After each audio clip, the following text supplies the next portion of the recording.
Welcome to the 300th episode of In Touch with iOS, the show that talks about iPhone, iPad, Apple Watch, Apple TV, and related technologies. I'm your host, Dave Ginsburg, and I have a cavalcade of guests this week, including Kelly Guimont. It's been too long you haven't been here. I'm so glad you made it to the 300th episode. How you doing? I'm happy to be here, and congratulations on 300 episodes. Thank you so much. I'm really pleased to be here. Also great to be here this week is Mr. Mike Potter from Macstock and for Mac Guys Only. How you doing, Mike? I am doing great, Dave. This is amazing. Thank you so much for having me on number 300. Yes, Yeah. very, very, very excited to be with all of you this week. Chuck Joyner, of course, has to be here. One of my very first guests on the show, and glad you're here this week to celebrate. How you doing? I am too, David. Thanks for having me. I have to be here, so I didn't realize it was required, but I'm glad I'm here. Well, always required is Jeff Gamet. How you doing, Jeff Gamet? Happy birthday! Yes, thanks. It's awesome to be here. And Yes. Seriously, congratulations. I appreciate that. And last but certainly not least, he's probably the newbie of all of the crew here that's been here is Mr. Ben Roethig. I'm so glad you got to be part of this show and celebrating here this week. How you doing? As am I, Dave. As am I. Yes. So we're going to have a lot of fun this week. We're going to of course, talk about Apple stuff. There's all kinds of things to talk about this week, including beta got a release. I can't believe it finally. Lots of news stories. Going to talk a little bit about what went on over the last 300 episodes. No, not all of them, but some good history here, and a number of other news stories and such. But let's go ahead and start off with beta. I can finally say that beta is released. iOS 17.5, as well as iPad OS 17.5 was released to developers a couple days ago as we record, and it's the next release here. Most of the features have now been released as far as everything in the EU and everything else for that matter. And it's moving on to the next thing that they're seeing here. I think a lot of the things they've seen so far, including web distribution, the EU users. I think a lot of this stuff's going to be just more enhancements for EU. I guess I'll start with you, Ben, since I know you have beta on your iPhone. What have you experienced so far? So far, I really haven't noticed anything. No? Which, looking at the list, there's a pretty good reason for that. All the changes are pretty specific to either the EU, unreleased products, or mobile device management. Yeah, seems like it. A lot of more rumors than anything else. I guess notably third-party item tracker alerts that they've done with third-party quote-unquote air tags. It looks like there's initiatives to expand it on the things like found moving with you and alerts to third-party trackers. That might be in 17.5, but again, it's all new. So a lot of it is still, like you said, rumor stuff. Starting to see some of the things with iPad that may be released because we still have new ones ready yet. We'll talk in a bit about that, as well as lots of just chatter about the new Apple Pencil. I know, Jeff, you're probably going to be excited about that. Have you looked at what they're speculating what the new Apple Pencil is going to do? I have, and I'm very interested in seeing exactly what that really means. Here's my hypothesis. As someone who has been using Wacom tablets for a very long time, on Wacom tablets, on their stylus, you have buttons. It's like a rocker button, and then sometimes an extra little sort of like a chiclet button. And my guess is that Apple is emulating that with the new Apple Pencil, but instead of being like a physical rocker button and touch buttons, it's now touch and pressure sensitive versions of that. Yeah, which I'm kind of excited about that. I think that's gonna, and they're talking about actually little snapping with the pencil itself, right? That's what I'd read. Like which would tie into the way the sensors would work for emulating what you can do with the Wacom stylus. Here's the other thing, though.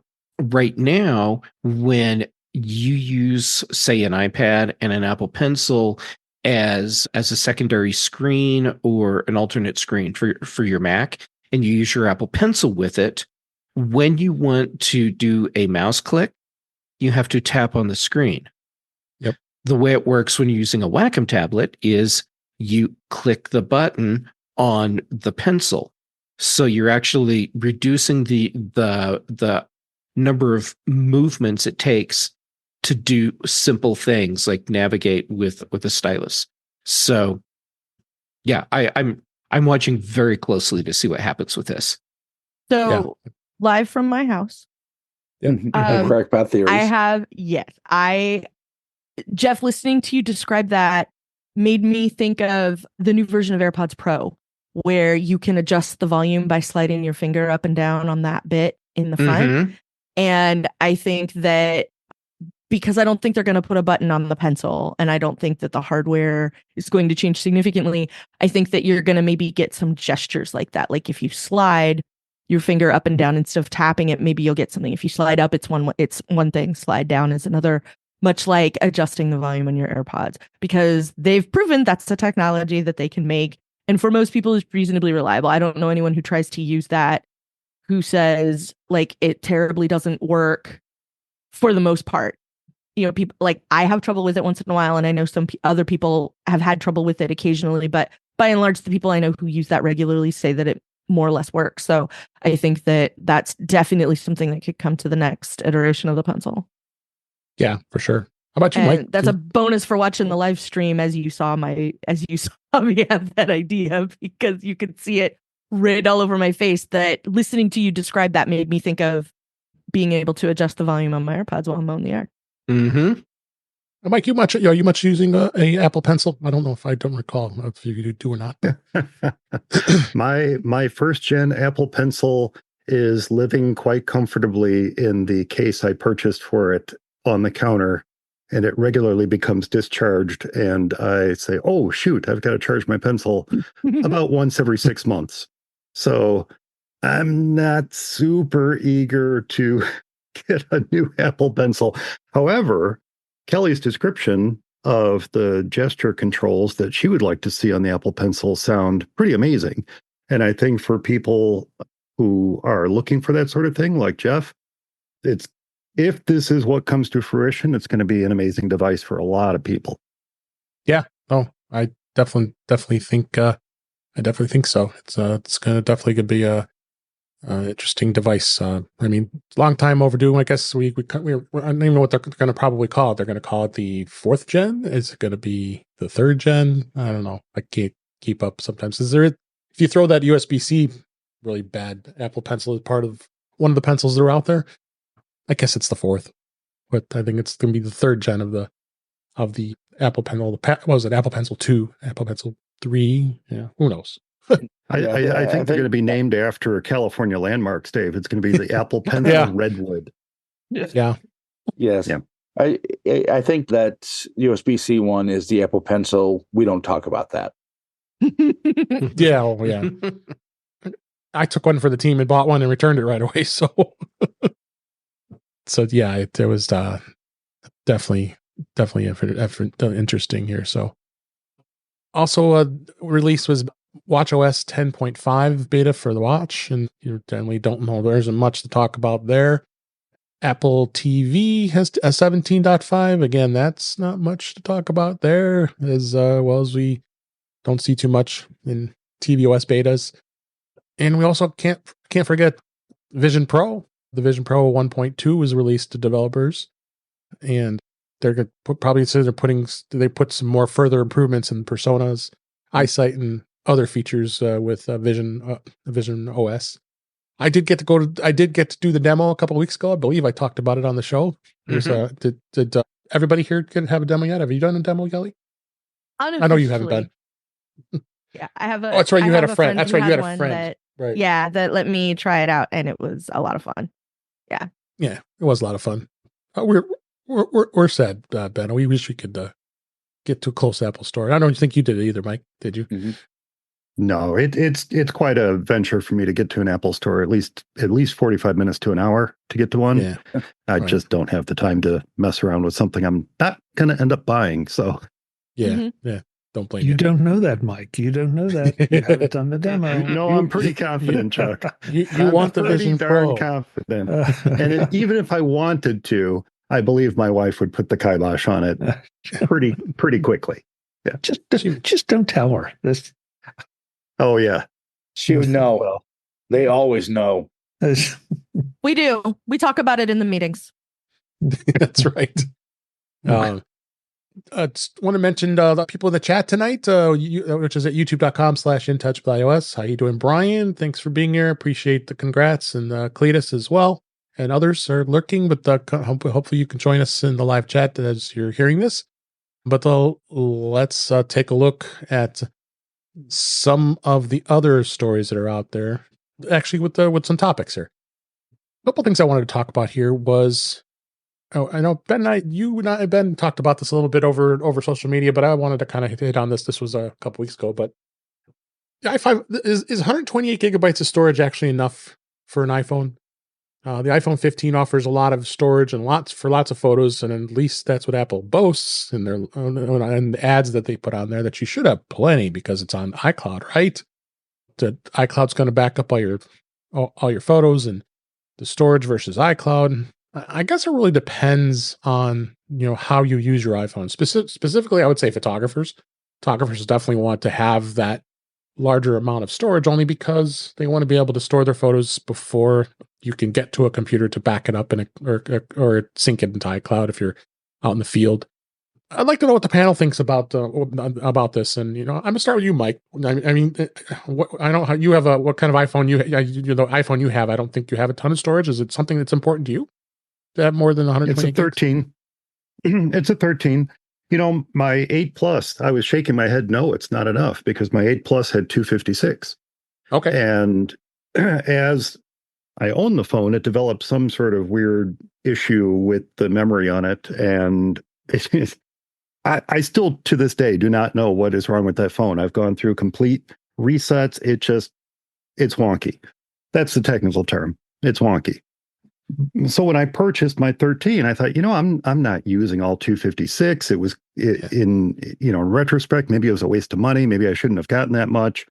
So I went with 128. It's not enough. It's not enough. It's not enough.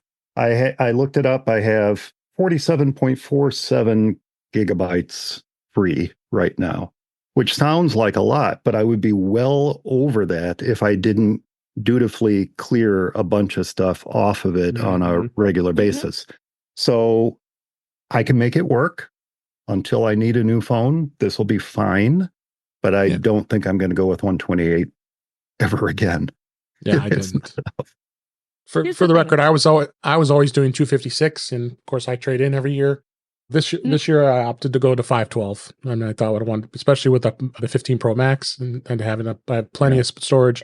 Wasn't a drastic increase in price of what I expected anyway. I'm pretty much renting it anyway, because every year I trade it in as it is. So, what about you, Kelly? What's the space you think is sufficient for your needs? Well, I think for a lot of people, 128 gigabytes could be fine. I think the question that needs to be asked is, why does Apple still only give you 5 for cloud backup if they think that cloud backup is going to let you manage everything and make it so that you can magically migrate your phone to your new phone and all of the things that you're supposed to be able to just do in iCloud? One of my many legitimate grievances, this is not me tilting at windmills. I am very well when I'm tilting at windmills, and this is not one of those times.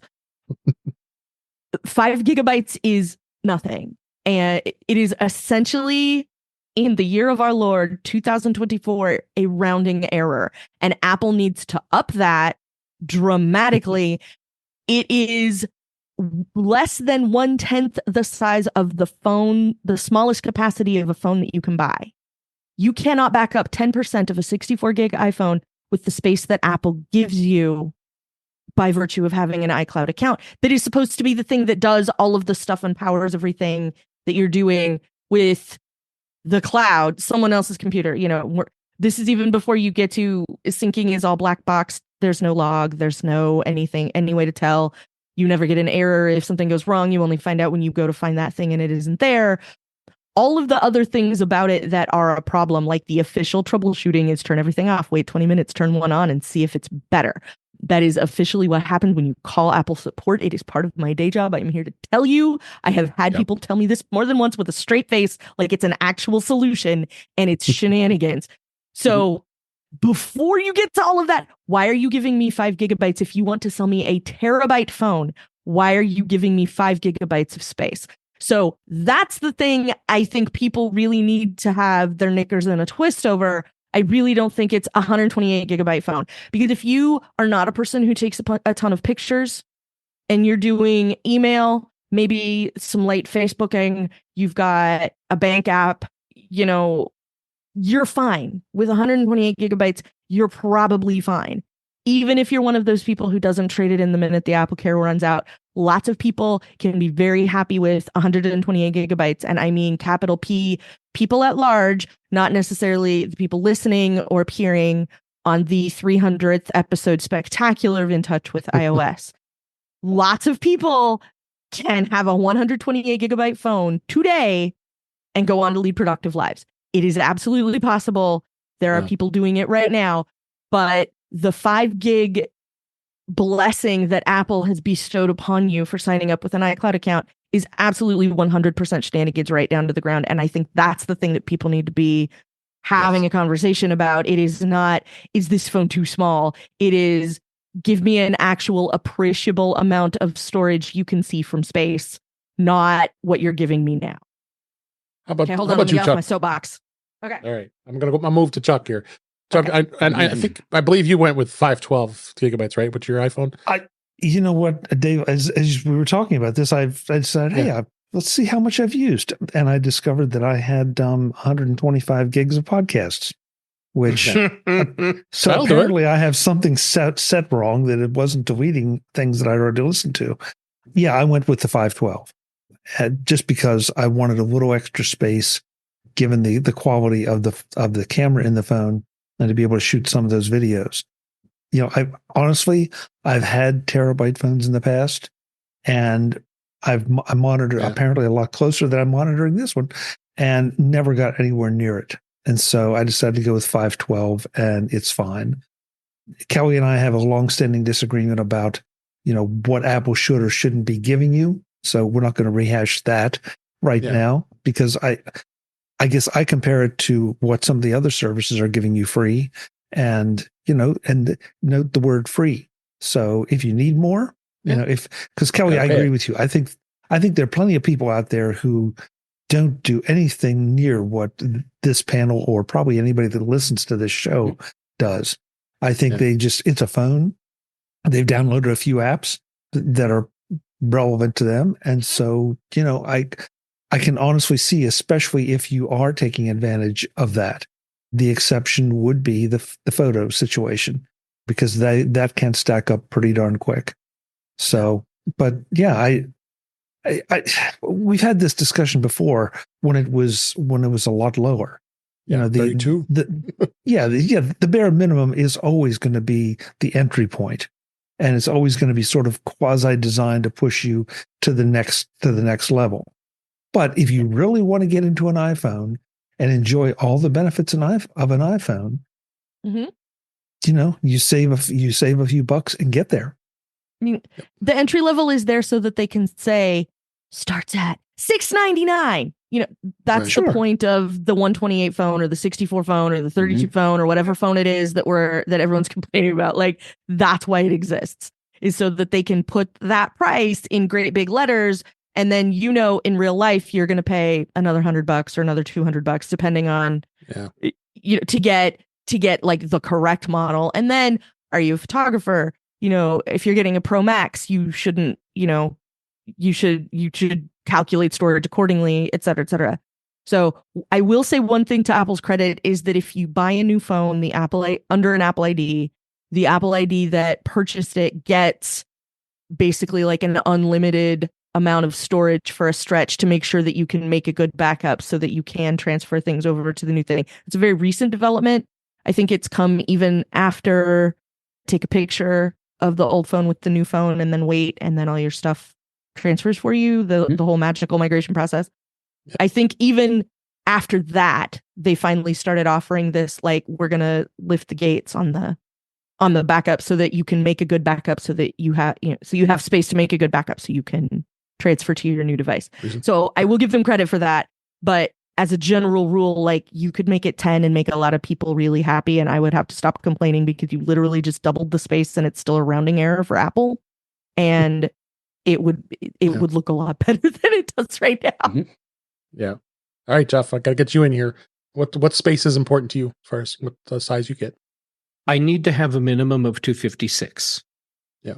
And I live in the echo chamber.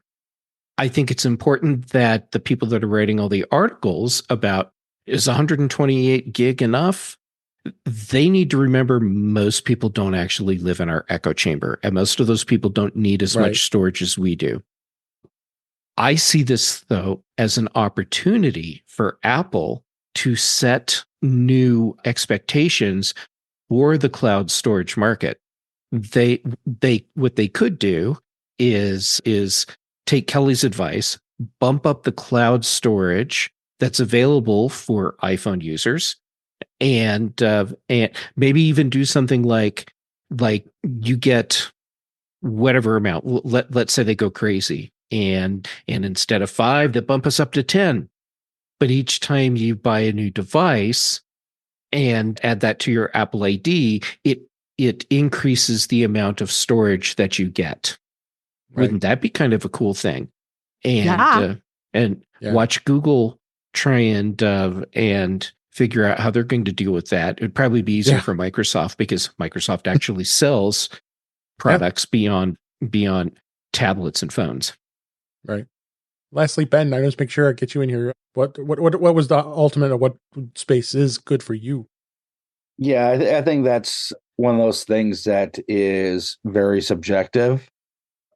My father, who is not in Jeff's echo chamber, is perfectly fine with his 64 gigabyte. I know people who have to carry around a USB flash drive because they're using their iPhone 15 Pro Max professionally. Mm-hmm. But here's something to think about. Apple cloud storage is dirt cheap, and iOS and iCloud have some really, really great offload capabilities. I have a 256 gigabyte iPhone 12 Pro Max. I have a 234 gigabyte iPhoto library, but I also have 142 gigabytes free. Yep.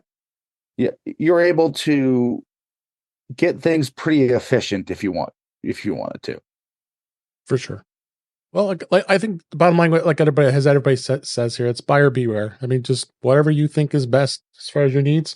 128 might be perfectly fine for you. 256, I think that's the sweet spot. I mean, 256 is probably going to be a good starting point. I kind of agree with Jeff in that sense. And I was buying 256 for a while, and then just opted to, it's a little extra. And I always like. I think many of us here have that comfort level of noticing I'm one of the external hard drives I have laying here and kind of hooked up with probably about 60 or 70 terabytes worth of drives exactly. As Mike's showing his drives on camera, I wouldn't be surprised. We all have more here, between 50 and 60 terabytes of drive space. And Mike keeps bringing up more. He's got a lot of them. So I don't have the props this time. You're doing it for me, Mike. There you go. Good job, Mike. I would show you mine, but there's snake behind my displays. Yeah. I've got more on the other desk if you want me to get them. No. Yeah, actually, yes, please. Yeah. Mike will be back for show 400. Still showing hard drives. Showing hard drives. He's just almost. I almost got to compare him to guys who are with microphones. Wow, that's I'm channeling my inner Mike. Look, I found a hard drive just sitting here. Now he brought. There you go. Well, never mind. So, all right. Anyway, I think it's safe to say, it's just it's your choice as far as what space you want, and if 128 works for you, great. If 256 is probably going to be a good sweet spot, it's probably what I would think. And as Ben brings up all his thumb drives, Ben, he's all thumbs. He is. next topic I wanted to talk a little bit about. This has been talked about for a bit now about the RCS support on iPhone for improved texting with Android users. Google actually announced that they think it's going to be later in 2024 where the support of cross-platform messaging standard RCS, rich communication services, it's going to be, they say, quote unquote, later than 2024. So it must be coming sooner than we think, but really haven't seen much about this.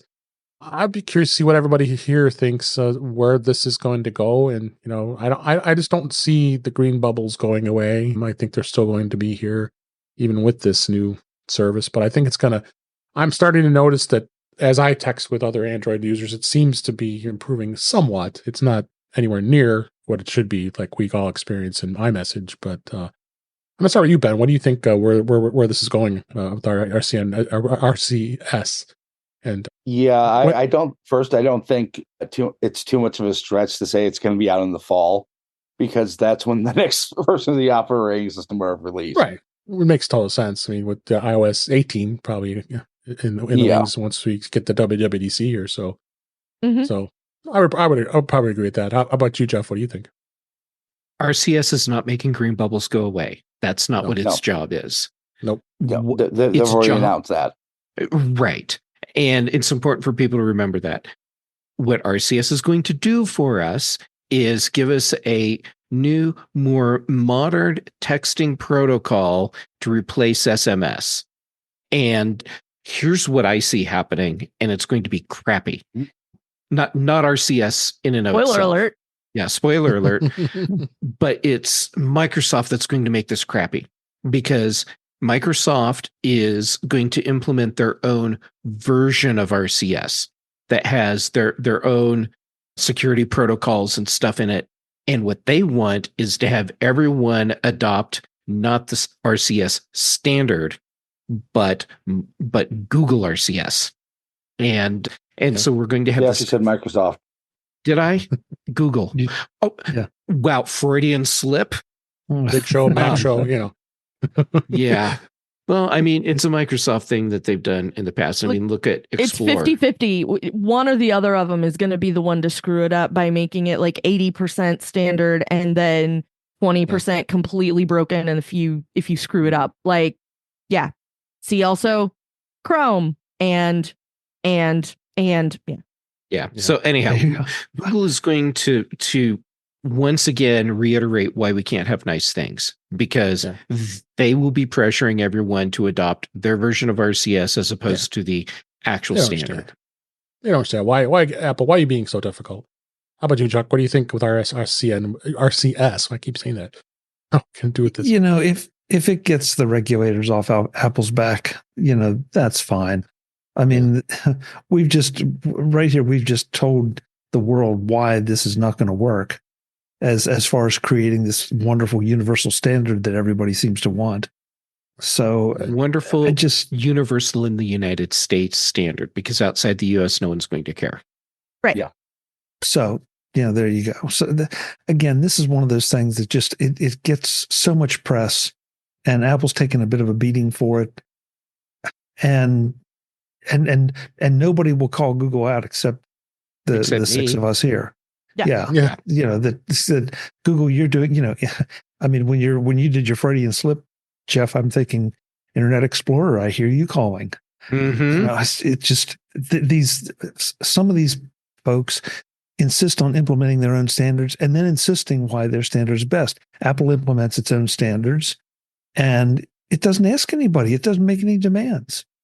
Yeah. That maybe I'm seeing it through Apple colored glasses, but I just see the approach to it as completely different than the heavy-handedness with which the other two entities in the discussion, or that we're having the discussion about, the way they operate. Yeah, I'll bring you in here, Mike. What do you think on this? Oh, Dave, why do you bring me in on this? Because I bring every guest in on our topics. I have to be a bad guest. Dave, because there's a short answer to this from my perspective. But I'm gonna temper that short answer by saying I have spoken with others who've expressed how much better things like group messaging will be once this is implemented. Fine, cool. I don't do a whole lot of group messaging. So my answer is I don't care. I really don't care. That's my honest answer. It didn't matter to me what color the bubbles were when I used Android. It doesn't matter to me what color the bubbles are when I use iPhone, iOS. What matters to me is the person getting my message? Right. I don't care what technology is being used. All I care is, are they getting my message? Now, I do understand that with group messaging and things like that, that there are some issues. Cool. Again, that's never really applied to me. So from my perspective, Apple could have just simply recolored the bubbles blue and nobody'd be the wiser, as long as the messages are getting through. That's brilliant, Mike. That's brilliant. That is brilliant. I'm saying sometimes the simplest solutions are the best. Just recolor the dang bubbles. But whatever, that again, messaging to me as an individual, this is only my perspective, is not that important. If I send a message to somebody and they get that message and they can reply to me, I'm cool with it. I don't care. It's like with email. Remember what email used to be like? Remember what email used to be like in the mid-90s when everybody had a different way of sending mail? It was amazing. Sorry. Yeah, exactly. Oh, no, I'm not talking about And I had so much less mail then. I'm talking about when every email messaging system was its own little isolated silo, and how difficult it was to get messages from one system to another system. We don't even have that kind of problem with messaging. So as long as my messages get through, cool. I'm bad guest. I'm sorry, Dave. No, you weren't. I appreciate your perspective. I'll throw in you. You can throw any last comments, Kelly, and we'll move on from this. All I want from Apple in messaging, I don't care what color the bubbles are. And David is a measure of my love for you and my joy at being on the spectacular 300th episode in Touch with iOS, that I did not make you edit what I really want to say about that. But what's really important, I want them to stop looking like speech balloons. I have all this space and Apple is continuing to waste it. You can now measure your screen in acres, and so much of it is taken up because we have to have the little speech balloon, and everybody's thing needs to be 8 miles from everybody's other thing, and there is no compact view option. So if RCS makes it so that I can see a few more messages on my screen and the bubbles are now purple and orange, bring it. I will accept this update with a smile on my face and a song in my heart. Yep. All right. Hey, Dave, before you go, I have to just make one comment about Mike's comment about just paint the bubbles blue. $10 says that if they had done that, Google would have done something to make their bubbles a different color so they could still complain. It's a different shade of blue. Except on Android, you can actually change the color of the bubbles to whatever you want to. So for Android users, they can just color them blue or pink or puce or whatever they want. It doesn't matter. You can color your bubbles, whatever. Chuck, you do realize... I think we have a show title, Color Your Bubbles. Color your bubbles. Chuck, someone would have filed a class action lawsuit against Apple for making the bubbles all the same color because then they would say, well, I didn't realize I wasn't sending secure messages to this person because I didn't have my color-coded bubbles. I went $5 million. There you go. All right. You get 5 gigabytes of cloud storage for all those messages. Although I just did, so, Unfortunately, I agree with Jeff's analysis so much. It just makes me nuts. All right, let's go ahead and move on. What I want to move on to is the 300th episode and how long I've had this show going.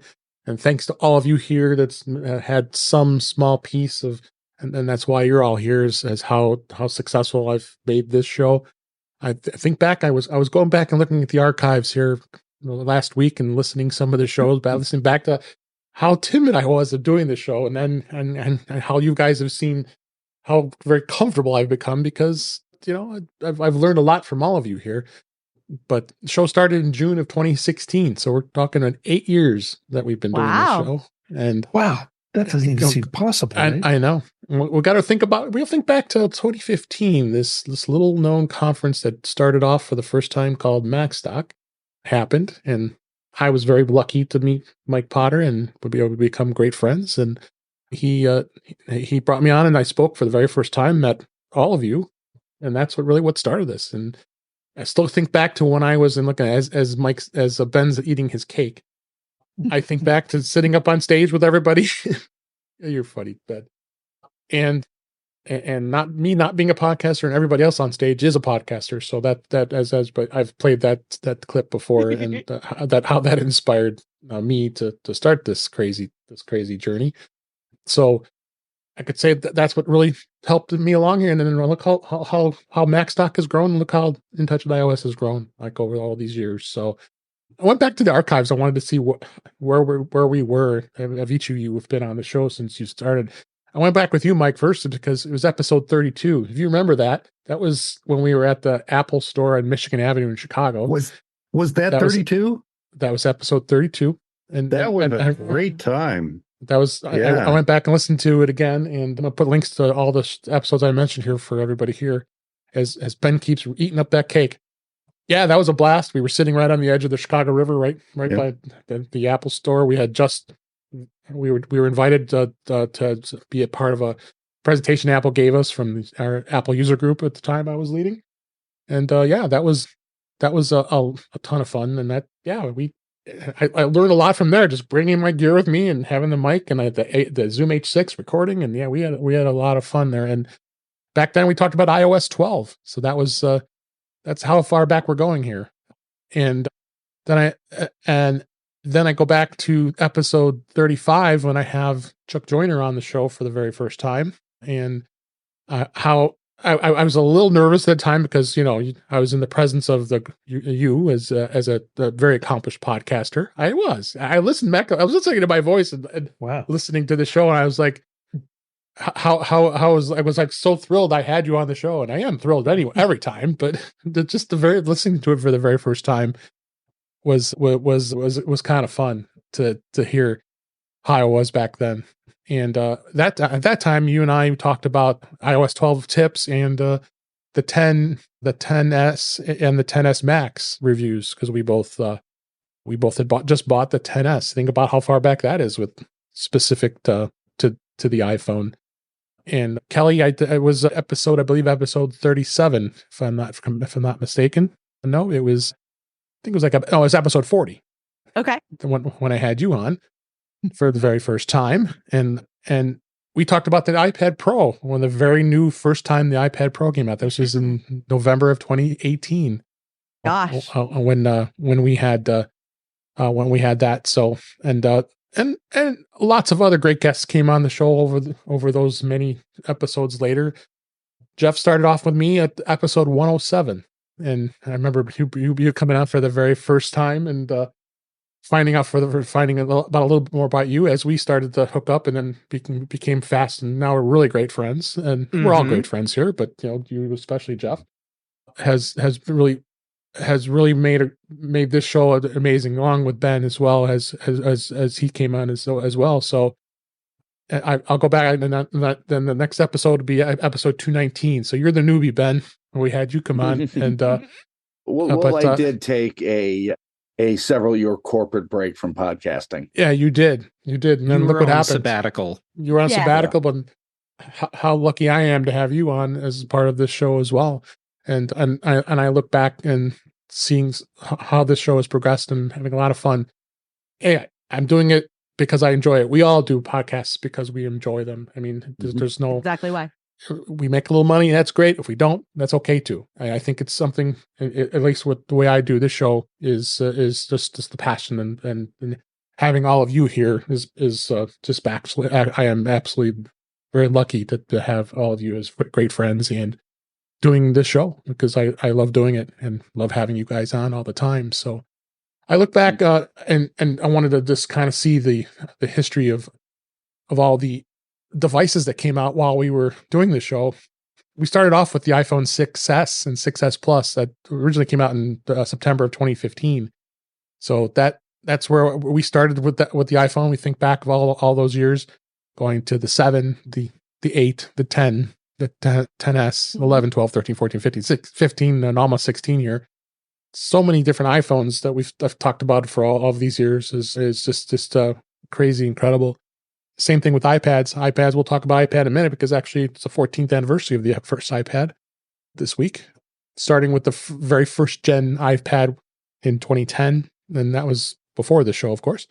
But we're at the 5th generation iPad. And I think I always had iPad Pros. I started with the Pro, probably the first gen iPad Pro in 2016. And we can move all the way up to where we are now with iPads.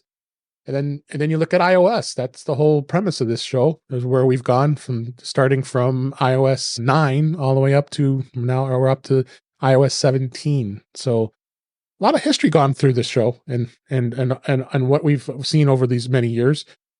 Chuck, you've seen a lot more history doing your show over all these many years too, but I'm just a small portion of years where it comes to that with all of you guys who've done podcasts over the years. So I'm very, very thrilled to have you here and thrilled for everybody out there listening that they've enjoyed this show. So I just wanted to have a nice little chat here and tell everybody how grateful I am that people are out there listening and enjoying what we bring when it comes to talking about Apple and the technology.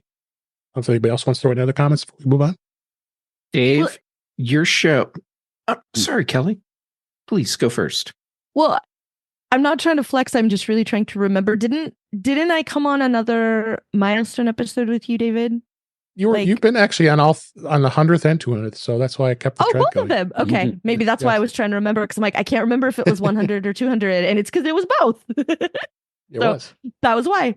Yeah, I love your show because you give us the opportunity to talk about the things that we care about, or the parts that are important, or you let me come shoot my mouth off and try to get you off topic, much like I do to Chuck.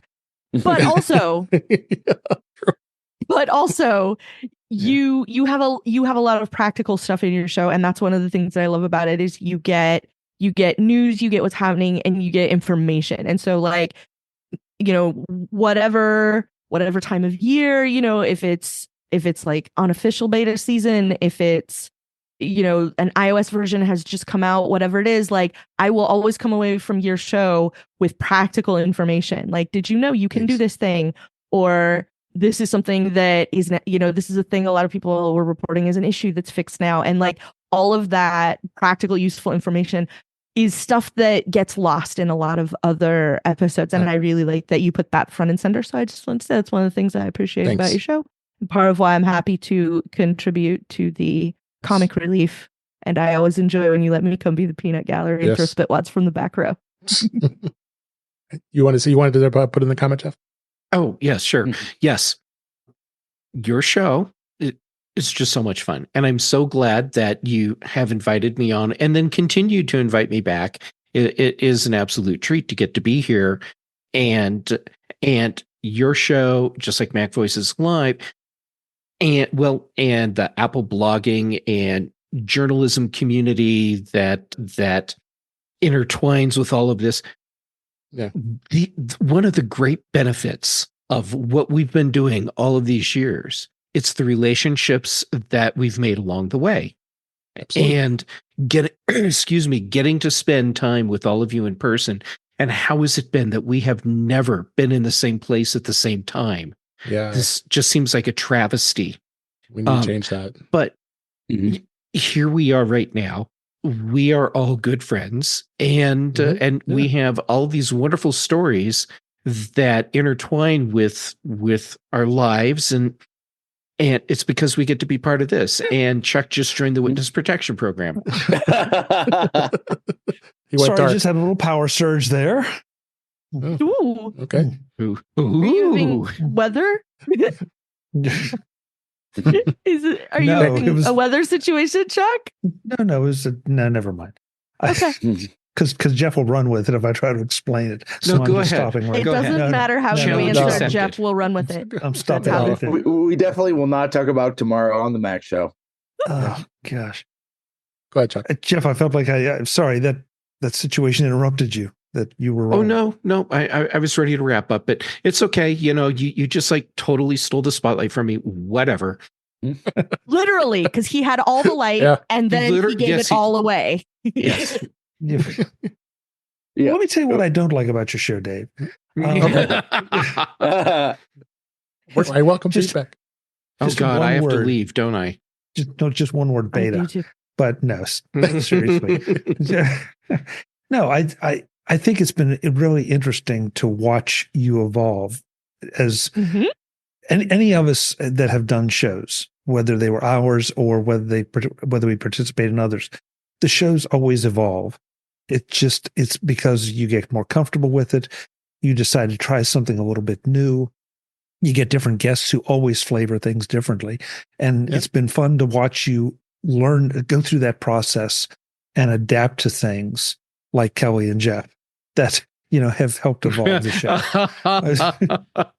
You like that? I think of myself as a situation, Chuck.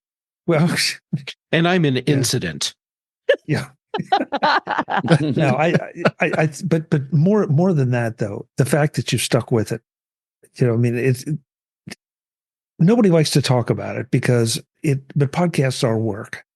They may be labors of love, but they're work. Labors of love. And, when you're not making a living from them, God knows none of us are, right. You have to love it. You have to love the subject. You have to love the people.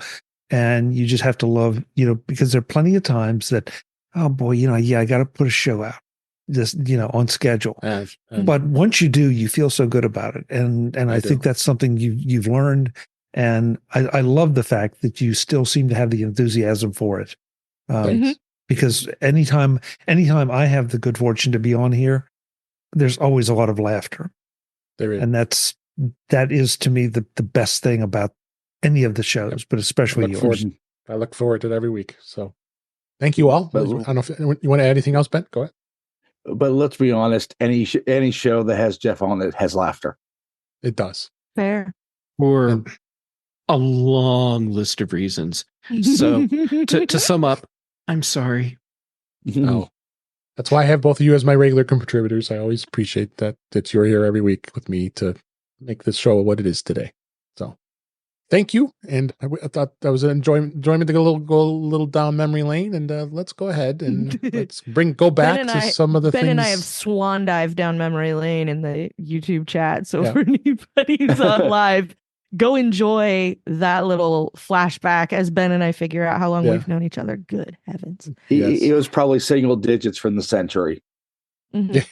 Oh, it absolutely was. Yes. 100%. But another thing, Dave, that you mentioned there about us all being in one place.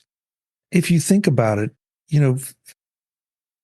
relatively recently, this became possible to do a video show that pulls people in from all over the country, all the time zones, and makes it easy to do and share then out to the public. And I think that's something that we overlook way too often. Because I've told plenty of people that my best friends don't live necessarily in my town or even my state. Right.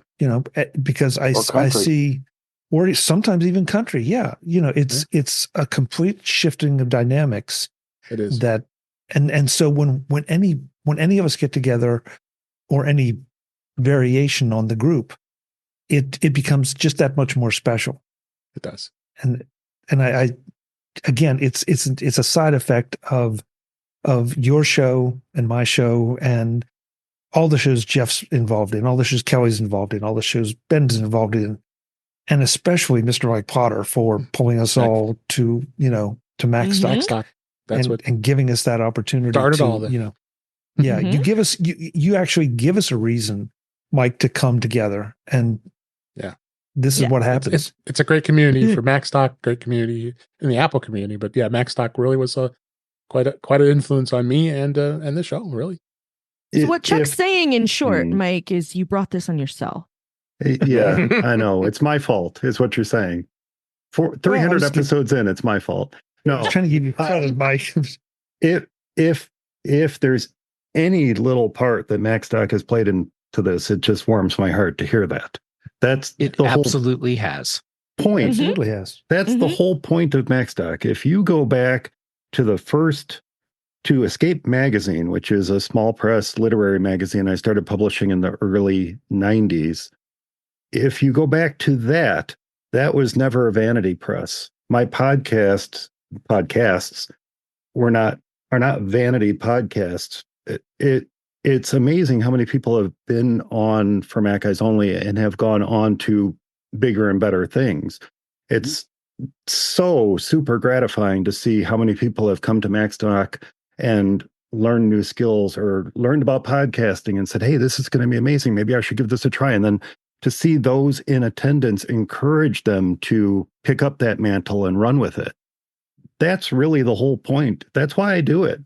I do it because I love to see people succeed and share their knowledge. And that's kind of what's at the heart of Macstock and for Mac Eyes Only and Escape Magazine and all those little projects that I've ever done. It's so much fun. Heck, it is. It's what's behind my doing other people's homework in college and not doing my own. It's all about helping other people succeed. Yeah. And by the way, that homework was on Apple IIs and early Macintoshes. So, I had to get into that Mac lab. So yeah, thank you. But it's all you, Dave. You're the one who made this a success. You're the one who brought it to 300 episodes. Yep. And if there is any small part that Macstock played in that, that's amazing.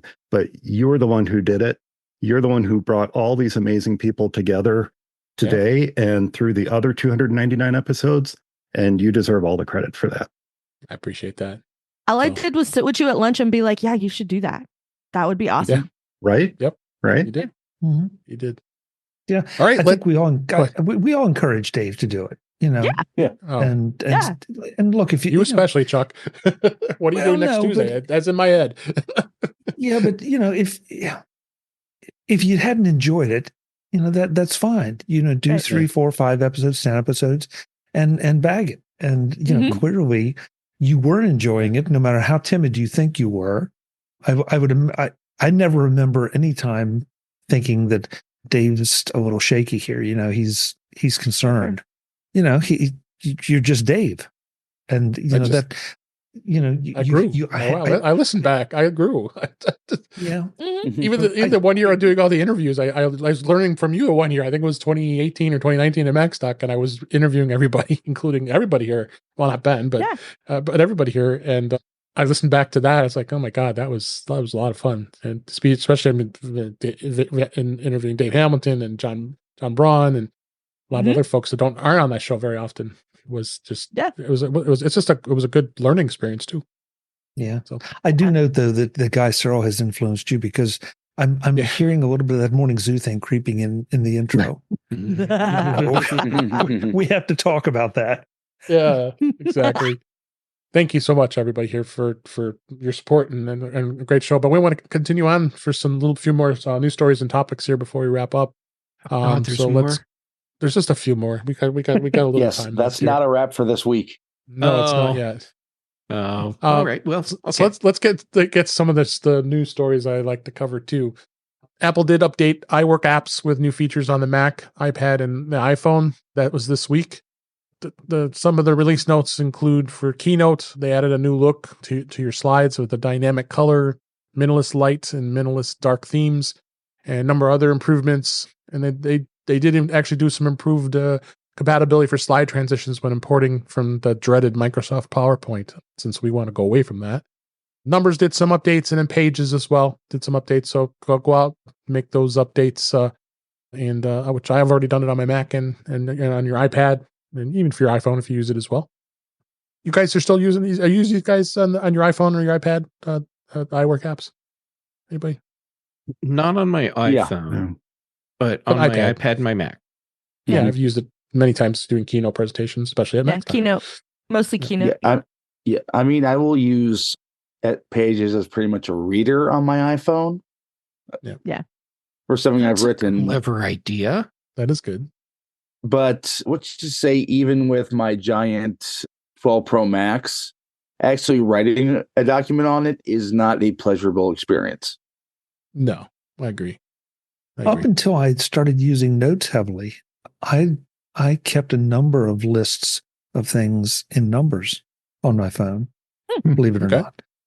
Because, you could edit it on the phone, you could edit it on the Mac, you could edit it on the iPad, and it all just synced so nicely together. And you can round trip everything into Office apps if you need to, which is another thing that I appreciate about it. Like in a pinch, I am far more likely to have Pages on a device of mine than I am Word. So it makes it a lot easier. I can, if I have to, I can open a Word document and do the thing and then send it back and it'll be fine. So I like that about it too. Yeah. Couple more stories here. Apple Card savings account did receive its very first decrease in interest rates. Oh my! So this is this week as we record. It started on April 3rd. The card is now from 4.5% APY to 4.4% APY. So I don't think you have too much to complain about when it's that it's paying that much interest, because I have a good balance in my savings account, and it's nice to see a nice big interest credit every month. But even like regular savings accounts do occasionally, those rates do occasionally change. I think having the rate, discovering that rate would change might have been news to a lot of people. I saw a lot of people on Mastodon going, wait, why did it change? It's, well, if you had it at the bank, it would have happened at the bank too, but you just mostly don't pay attention. So yeah, I thought that was kind of funny. I mean, 4.4% is still way above industry average. Oh yeah, it's way better than you're getting from the bank, but the number at the bank is not the same from now until the end of time either. So that's all. Yeah, I thought it was entertaining. Yeah, I'll share this. When the Apple savings account first came out, I took what for me is a substantial amount of money and moved it over to that from the bank, and I got a call from the bank, and it's like, why? What did we do? Why? And it's like, well, have you seen that Apple opened up a savings account option? No. Well, maybe you want to look, because they're eating your lunch. And I was the first one to feed them a bologna sandwich. It's yes. I don't think there was any bologna in that sandwich, Chuck. It was all like less than 1%. Oh, the bologna comes from the bank. Yeah. Because they literally, now whether they were instructed to say that or not, but it was kind of shocking to hear them say no, and not try to give me a good reason to stay with them, because there was no reason. Right. Yep. No. So it's no big deal. It's a small, minuscule, but you're still making some good interest on that. So, and last story I want to talk about real quick here is Amazon. Amazon's new app now lets you scan your palm and to pay at Whole Foods, Panera Bread, and more. Amazon launched the Amazon One app, which is designed to allow customers to scan their palms to make a device-free purchase at Whole Foods, Panera, and 150 third-party locations in stadiums, airports, fitness centers, convenience stores. Prior to the launch of the app, signing up for Apple One had to be done in a physical location with an Apple One device. The app lets customers create a profile, to take a picture of their palm, and then add a payment method. Finishing signing up would still require the initial interaction with an Amazon One machine. It can only be used for payment, entries to venues, age verification, and loyalty rewards. That service uses a generative AI to match the camera photo. So this is interesting, and it's all driven through Apple One's domain as well as AWS Cloud, which is not surprising. I haven't tried this yet. I don't know if anybody. I'll open to you, Jeff. What did you even know about this? Oh yeah. And holy forking shirt balls, do not do this, people. That's right. Yes. So one of their first, it might have been the first trial, was at Red Rocks Amphitheater, which is in your neighborhood. In my neighborhood. Amazing music venue, which I've never been to. I love that place. And I've even played there. Different story, though. But they did a whole thing with using the whole Amazon Palm scan thing in lieu of tickets to get in, physical tickets. And then they brought the readers into the stores, and sharing biometric data in this way, just no, because we have no way of really knowing how secure this information is. Yeah. And the possibility of data breach is high enough that I would be very concerned. And this is a kind of biometric data that I mean, well, once it's out there, it's not like you can change your hands, at least not very easily. True. And yeah, so using Amazon's thing, I've never actually seen anyone use it. And the Whole Foods, all the Whole Foods around me, they have these. And more often than not, there's a note taped over the scanner that says out of service for whatever that's worth. But no, don't do this. Don't do this. Just no. Even you don't have to be a security expert to see how maybe this is a bad idea. Just look at, like, if you want to paint with a broad brush, right? Everybody shops at Amazon.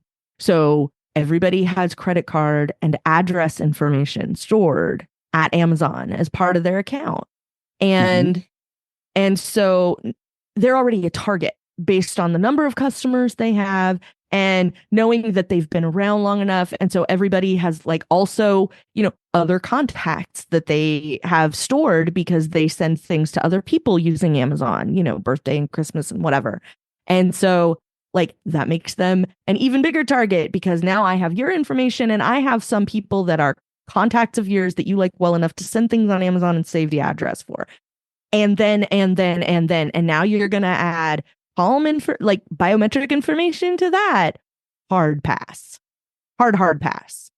I mean, remember, we have seen that they can't be trusted with the voice recordings from people's houses on more than one occasion. Like, do you really want to give them that much more data so you can buy stuff at Whole Foods? Because you can buy stuff at Whole Foods with Apple Pay and not have to do any of that. Yeah. Anyway. What do you think, Chuck? And well, I want to hark back to when Apple introduced the biometric, the Touch ID and the Face ID. And look, first of all, you knew that if they screwed that up, it was going to be everywhere. And man, both of those things functioned flawlessly. More important, though, in relation to this story, is they came out and explained, because that was the first thing everybody was asking is, oh my God, I'm giving them my fingerprints, I'm giving them, my face. And they explained how they were keeping it secure. And I haven't seen any of that from Amazon yet. It's just like, oh yeah, scan this, you'll be fine, don't worry about it. And that's and I'm not the anti-Amazon person that I know some of our friends are, but it just seems like this is taking a liberty that I'm really shocked that they're willing to take, because to bring up Jeff's comment, they're going to be lawsuits over this. There is no Amazon secure enclave, right? And the data is not stored on your device. No, and we don't know where it's stored, and we don't know anything about the. Well, we know where it's stored. It's on AWS. Well, but I mean, like, specifically, like, is it a database? Are there walls around it? We don't have any of that information, and especially when you see some of the other, some of the stuff we used to talk about on the This Week in Data Breaches portion of the Daily Observations podcast. It's not everything is a data breach where somebody actively hacked in. Sometimes somebody with an AWS account just goes to a different directory and happens to be able to view it because there is no security set on that. And it's a place that's storing a bunch of people's usernames and passwords for something. And that's called a data leak. And that's also really bad. And you also don't want that to happen. And I think it's pretty unlikely in this specific case, but they haven't said anything about it. And they're also not explaining it the way Apple explained it, which is your fingerprint is your fingerprint. It basically doesn't change. And we're not actually taking a picture of your fingerprint. Here's the technology behind it. So, if you put your finger on the phone and it's still your finger, it'll be okay. There's not been anything from Amazon except we want more information than you are already giving us with all of your shopping habits and all of the things that you buy and all of the dates and the times that you buy them and all of the things that you say to our devices I mean, I don't know if anyone else has noticed this, but if you scroll partway down an Amazon page, it will also say now people who purchase this product are also listening to the following podcasts. Yep. So yeah. Mhm. Any other thoughts? Mike, you got any thoughts on this? Just the various thoughts rolling through my head. And I'm glad both Kelly and Ben brought up the secure enclave issue. And the reason I'm glad is because it leads into what I was going to say. To this day, I regularly encounter people who will not use Touch ID and will not use Face ID on a phone because they're afraid of what Apple will do with that information. Yeah. They can't do anything this because it's on day. device. Which is Well, a good they don't stance get to it. have, and We I'm know glad that. for those people. Yeah, we know But- that. We know that, but they won't use it. So I'm kind of curious how many people are actually going to do this. Now, I don't shop at Whole Foods. I don't shop at any of the places they mention. But how many people are going to do this when, as Kelly pointed out, we have Apple Pay right here and it works just fine at the same locations? Yeah. So yeah. why By the add way, yet Amazon another adopted. method? I'm sorry, Ben? Yeah. Amazon, you should be adopting Apple Pay. Well, Mm. they should be adopting Apple Pay. Or as somehow should Walmart. using that secure enclave to keep your iPhone customers safe. Now, Yeah. my other thought was that we are regularly giving up biometric information every single day. Anybody who goes to Disneyland or Walt Disney World or any of the parks, really any major park, is being scanned as they go through the gates. Not only are they using facial recognition, but Disney actively uses biometric information. They use your fingerprints and they link those to your tickets as you go in to the park all the time. We don't know where that information is kept. We don't know where it's stored. And yet we don't have a choice about using it to get into the parks. That's involuntary giving up your biometric information.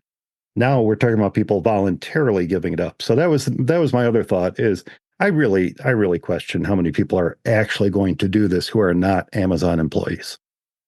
Yeah. I don't know. Mhm. I have to mention this because it struck me as so strange, and I completely forgot about it right away until we started talking about this. I was driving home this evening, and I went past one of the electronic billboards that Gulf, Gulf, the oil company, Oil company. has had a big thing up: save 5 cents per gallon by using Gulf Pay. Mm-hmm. And it's like, really, Gulf Pay? Mm-hmm. Why would I sign up? I mean, Android Pay is bad enough. Google Pay is bad enough, but Gulf Pay, really? Everybody's trying to get in on this action. Well, Mhm. Chuck, it makes sense they would do that. I'm not saying they should do it, but it makes sense why they're doing it. Because if you use Apple Pay to make purchases, the retailer isn't capturing nearly as much information about you. So if they version of that, they now get to capture all that information that they want. Yeah. Mhm. You're right. Yep. All right. Before we wrap up, and Mike, I think you know I've been doing this since you announced the dates of Macstock Conference and Expo. Since I have the organizer of Macstock Expo, I want you to tell us all about Macstock and what you expect. And I think I've been doing a pretty good job the last few weeks telling everybody about it. But why not have you tell us? You might have the organizer, but you have 3 presenters I as do. well, I by do. the way. Or you? I do. Oh my gosh. Yeah. So I was looking. We're like 98 days away from Macstock. It's July 12th, 13th, and 14th this year. So that's pretty exciting. It's coming up quickly. You know, the theme this year is level up. And we're not only making that the theme for presenters to kind of latch onto and build their presentations around, but it's also Macstock's year to level up too. I mean, we've got an all new venue. We've got more presenters than we've had since before COVID, which is fantastic. We've got our 3rd short film festival is coming back again this year, which I'm excited about. And we might have a couple other surprises too that I'm kind of working on and hoping to get in place before the weekend comes. But Yeah, I'm gonna make another announcement here shortly with some additional presenters who are joining the lineup. But one of the things I'm excited about this year are the workshops. We've never offered workshops before, and that's that third day. That's the Friday of the Friday, Saturday, Sunday. Is we're going to have 4 90-minute workshops throughout the day, and we've got 3 of those workshop leaders lined up already. We have Allison Sheridan and we have Mike Schmitz. Mike Schmitz was kind of the impetus behind it and helped me kind of formulate the ideas for doing workshops this year. He was a big help. And so I'm excited to have him giving a workshop. And Marty Gencius is going to be giving an AI workshop on that Friday the 12th as well. So that's great. And that's new this year. So that's another way that Macstock is leveling up.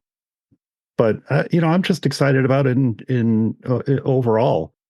Right now, I think I have 8 of the presenters on Macstock site, and I've got quite a few in my back pocket that I'm going to put out in the next newsletter. But some of the ones that are on the website now include our Film Fest host, Wally Truwinski. We have Jeff Gamet presenting this year. We've got Dave Ginsburg presenting this year. We've got Chuck Joyner presenting this year. There's your 3 right there. Mike Schmitz, Allison Sheridan, Dave Hamilton, and Marty Gencius. And then I've got a few others that I'll be announcing in the next few days. But yeah, it's going to be a great time. Great time. Like I said, all new venue. And what I'm excited about with the venue is that everything, for the first time in 10 years, this is really technically the 10th anniversary of Macstock. Wow. 8th in person Macstock. But what I'm really excited about is everything's in one place. People come in for the weekend. They've got their hotel room. We've got the conference center. We've got hangout space. We got everything in one place.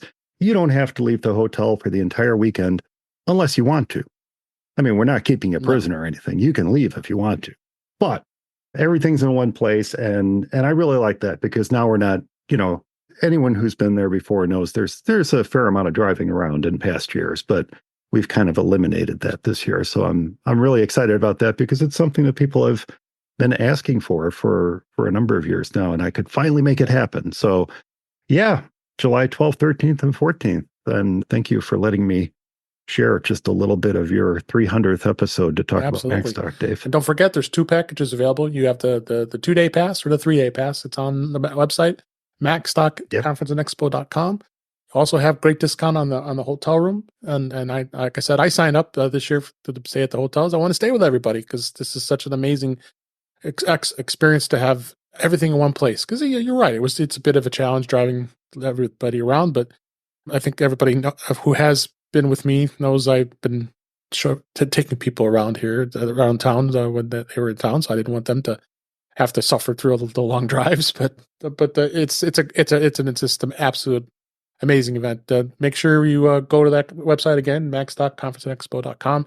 I think we've had a few people already sign up already from the show because people had mentioned it that they signed up already. So I think you've already got a few from here. So, but come see us. It's going to be a blast. I can't wait. Like I said, I'm 98 days away, so we're getting close. Getting close. With that, wow.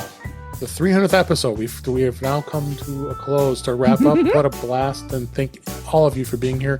But let's go ahead and wrap up. That's a wrap for this week. Please send your comments, questions, and suggestions to our email address, which is feedback@intouchwithios.com. You can follow us on Mastodon @intouchwithios, at techhangout.social. Support the show by buying me a coffee at intouchwithios.com/coffee. We would really appreciate it. You can become a patron of the show by going to patreon.com/intouchwithios. We have 2 tiers available to support the show. We'd really appreciate it. And again, a shout out to Marty for signing up for Patreon. I really appreciate it. Make sure you like, share, and subscribe so you're notified when we are live streaming, which is on Thursday nights at 8 p.m. Eastern Time, 5 p.m. Pacific on our YouTube channel, which is at youtube.com/intouchwithios. Shout out to Brian and to Webb and to Cletus and many others have joined the chat. You can join us live Thursday nights, 8 p.m. Eastern Time. That's our YouTube channel, youtube.com/intouchwithios, where you can watch the current and past live streams as well as listen to past shows.